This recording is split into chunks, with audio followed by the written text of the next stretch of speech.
young adult thriller murder mystery fantasy that I absolutely adored. I don't think I have to tell you that I've recently read The Wrath and the Dawn.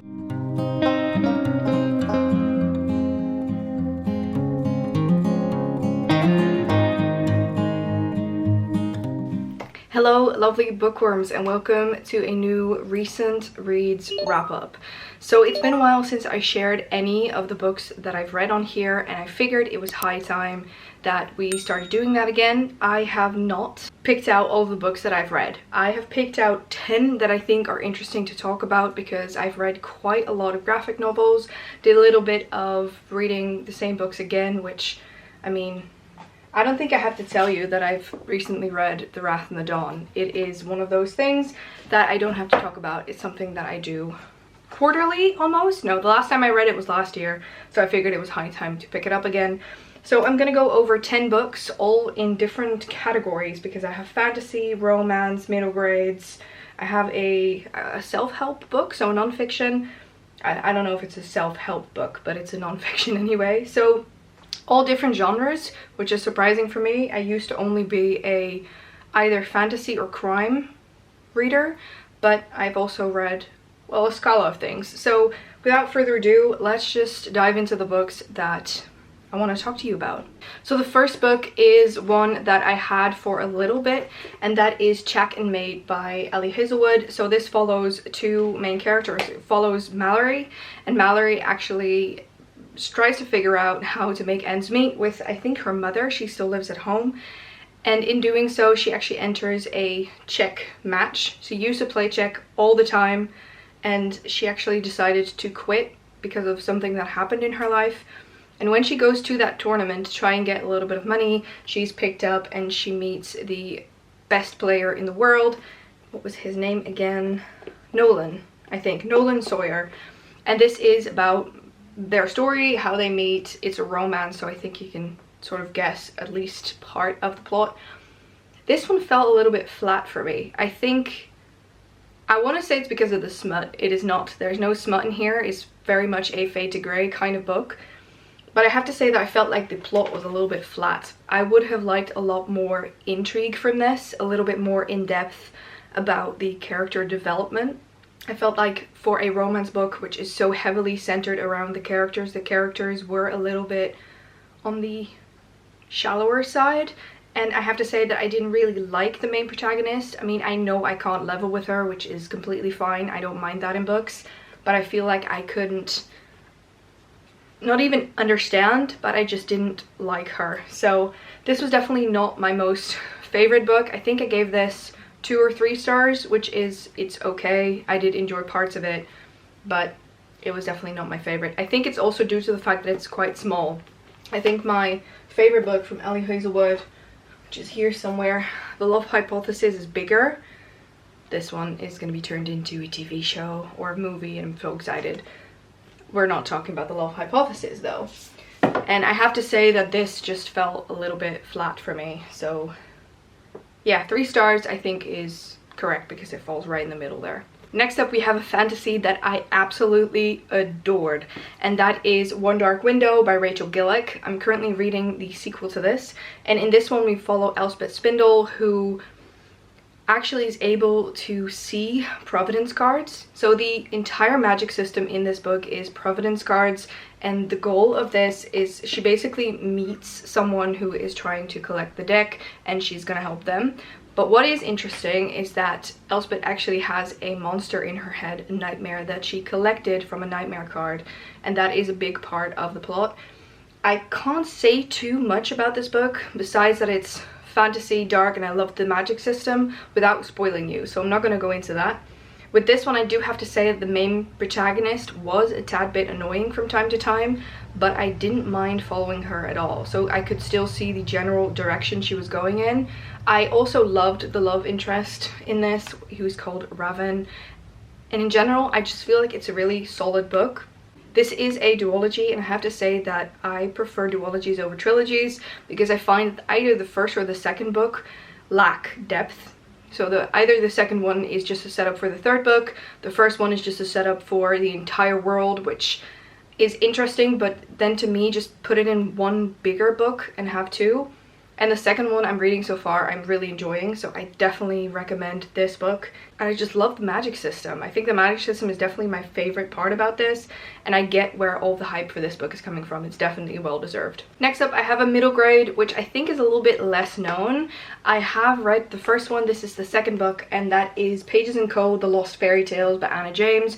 This is about a main protagonist who lives with her grandparents in a bookstore, and as she, I'm going to describe the first book, not the second book, as she is getting older and she's in this bookstore, she finds out that she can actually go into the books, and she's seeing the fictional characters in the bookshop, and they find out that there's an entire world of book wanderers below the surface of librarians and book owners, bookshop owners.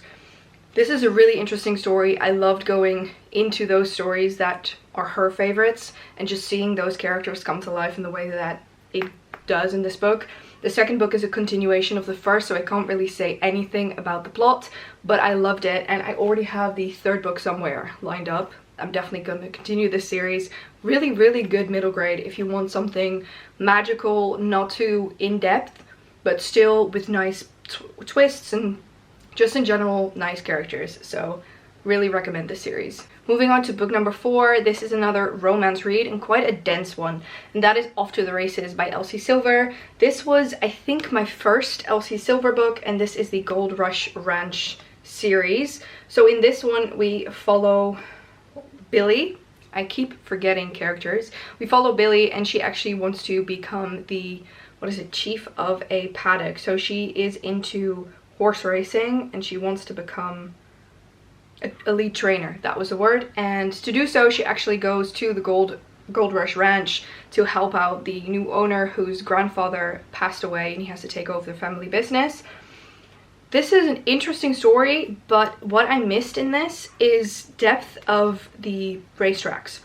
I would have liked to know a lot more about the races. What does it take to train a horse? And I'm not saying I wanted a horse training manual, but I wanted a lot more of those elements. If you would have taken that out, it could have just taken place anywhere in a small town or a ranch or whatever. And I think the fact that it is about horse racing was what intrigued me about this book most, and I feel like it lacked that. I do have to say that I liked the main protagonist. Billy is very hot-headed and strong-minded, and that is something I do really appreciate in protagonists, especially in romance books where they just make up their own mind about things they want. So it definitely wasn't a bad book, but I think I gave it 3 or 4 stars because I didn't absolutely love it in that sense. I think I will be continuing on because the next couple of books in this series are all from different perspectives of, I think, his family. I don't remember what he was called. Vaughn, that's it, Vaughn. And I think it's also his brother in one of the books. So I am tempted to continue on and see if I get more of those horse racing elements in different books. I don't think I will because it's all different things they do. It is a good read though. I do have to say that I don't think this is the best romance book I've read. There's others, and I haven't read a ton, that I prefer over this. Book number 5 is another middle grade, and this is another one that I don't think I can recommend enough. I've been meaning to read this for a long time, and it definitely lived up to the hype. This was a 5-star read for sure, and that is Adventures on Trains, The Highland Falcon Thief by M.G. Leonard and Sam Sedgman.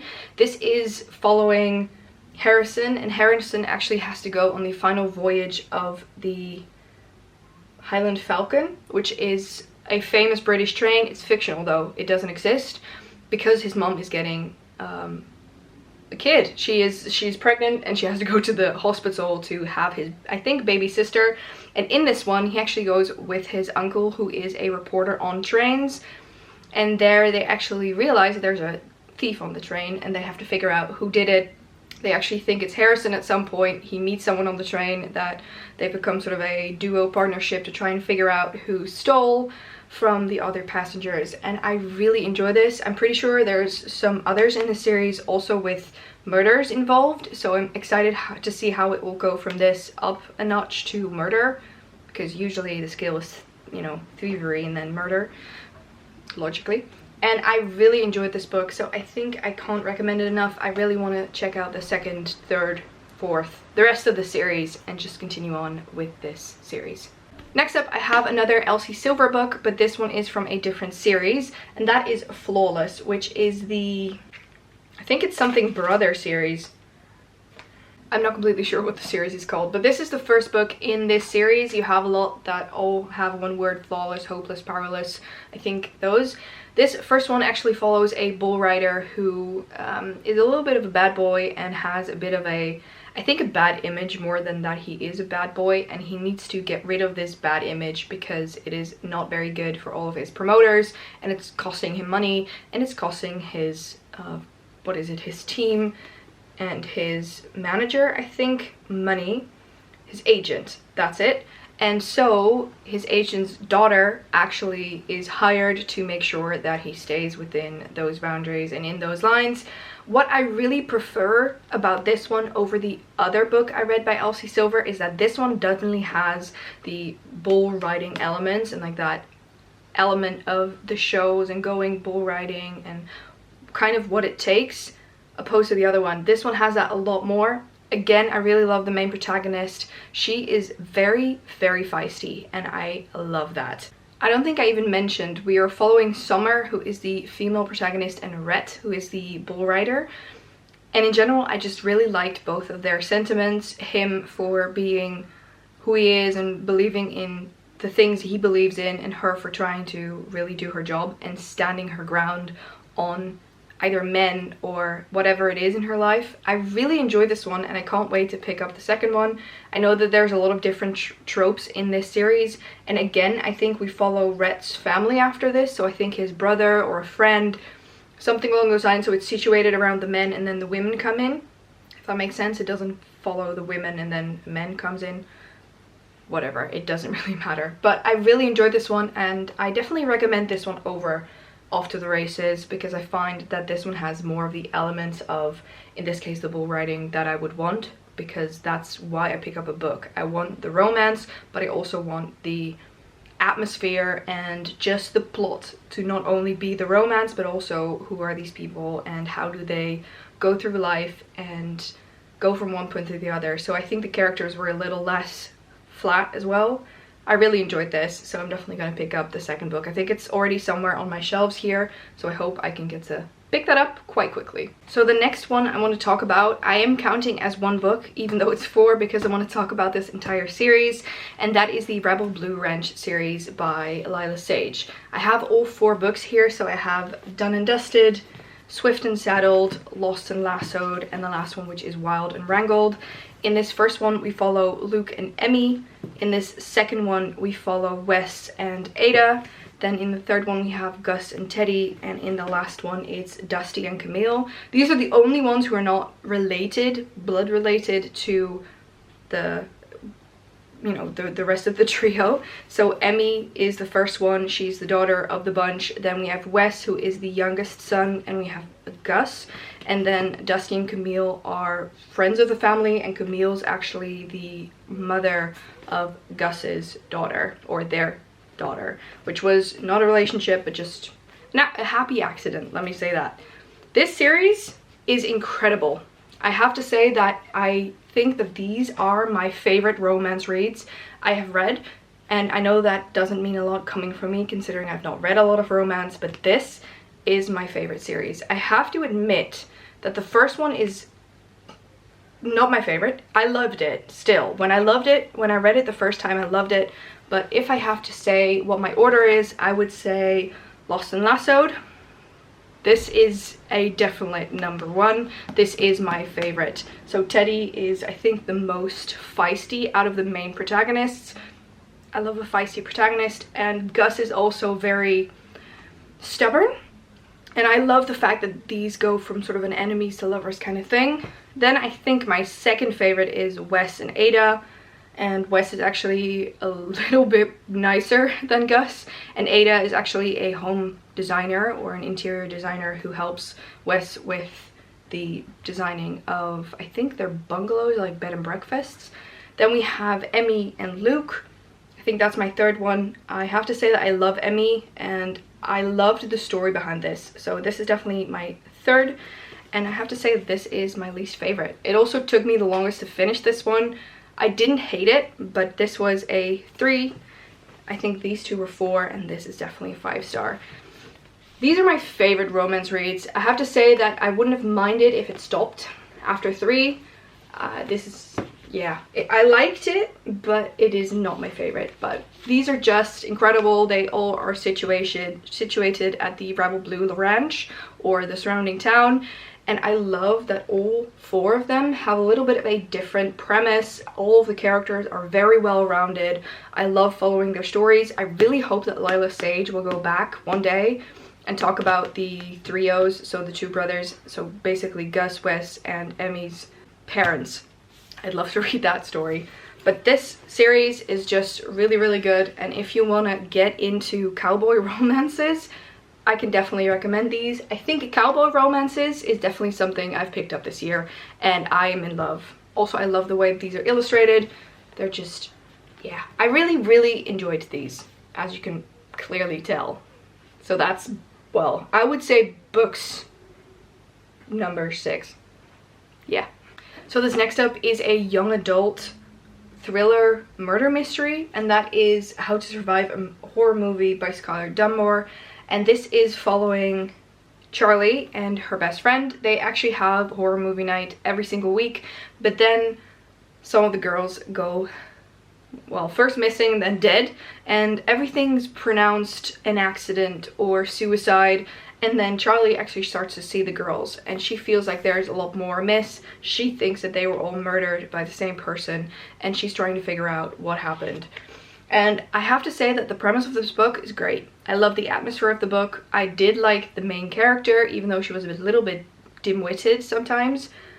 But I didn't like the ending of this book. I think that really fell flat. I think when I reached the, what is it, like 70-80% mark, it just went downhill for me. It felt a little bit far-fetched. I would have liked a little bit more of a big resolution, I suppose. And this is just not what I hoped it would be. I think it is a nice try of young adult crime and thriller kind of books, but it is not what I would have liked from it, which is probably why I prefer regular crime murder mysteries than young adult ones.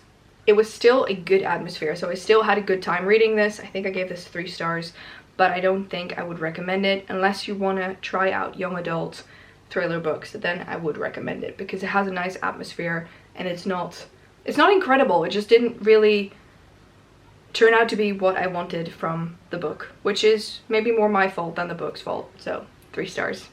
We are on the second to last book, and this is one that I picked up because I wanted to have something to read while I sometimes journaled or did a little bit of relaxation. And so I picked up The Things You Can Only See When You Slow Down, How to Be Calm in a Busy World by Hamin Sunim. I think he's a monk, if I'm a Buddhist monk born in Korea who has experienced a lifetime of change, and he offers his spiritual guide and just his help, I suppose.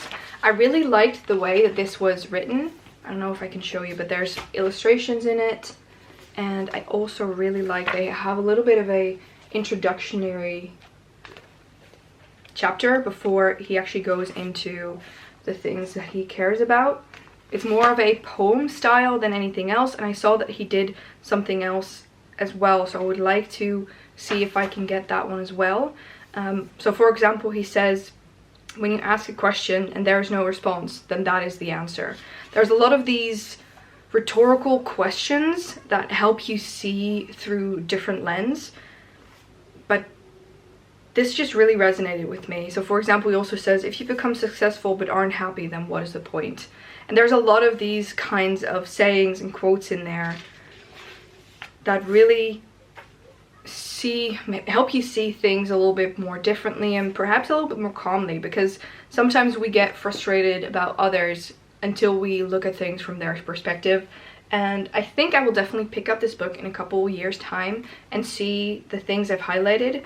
So I went through the book, which is the first in my life, with a marker, and I've marked down things that I found interesting for later with that little marker.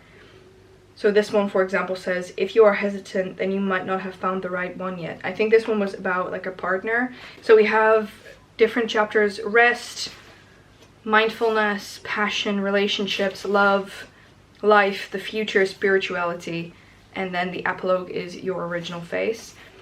I really like that this was split up into different segments, and you could just sit down, read a segment, and then put it away and pick it up later. I think it took me a while to finish this as well. I just read it throughout the period, and I definitely want to see if I can get the other one that he brought out.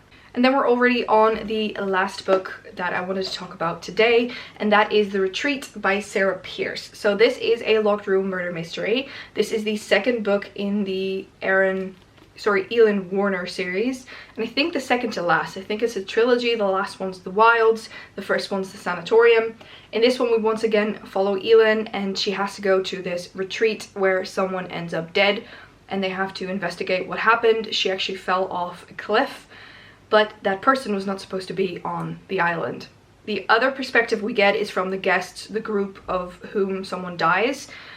And I really, really liked this one. I think the first one was mind-blowing to me. This one was a 4 stars, but I just loved the way that this is built. So it gives you a bit of the lore. It actually starts with a flashback, and there's some context behind the place. For the first one, the place that they went to, which was a ski resort, was actually a sanatorium. In this one, this retreat used to be a school, and there's been a murderer on that island, and it's called Reaper Rock, and it has some context and some depth to the place that they go to, which you don't see often. Usually it's just, oh, they go somewhere, oh, it's a nice villa in France or in Spain, and then someone ends up dead and they figure it out. But this one actually has lore behind it, and you start to question whether things are related, if they are, if they're not. And I really like that you can detective yourself through this book. I'm definitely going to pick up the third one as well, but I definitely recommend this series, especially because it's nice to revisit someone you've gone on a traumatic murder mystery experience on in a different setting. So really good book. I think I gave 4 stars. Those were all of the books that I wanted to talk about. I think it is an interesting bunch. I think I've also talked enough. I feel like this video is going to be quite long, so I hope you've enjoyed these. I'm not completely sure yet if I'm going to go back to monthly or maybe quarterly, something along those lines, because I don't know how much reading I'll be doing and how many books I would like to talk about, because some books are graphic novels that are interesting and you read multiple volumes of, but I find are not that in-depth to talk about. But let me know what you would like to see when it comes to reading wrap-ups. Is it something you want to see as I'm reading with spoilers and everything, or just, you know, as a general gist of what I thought about it? Let me know.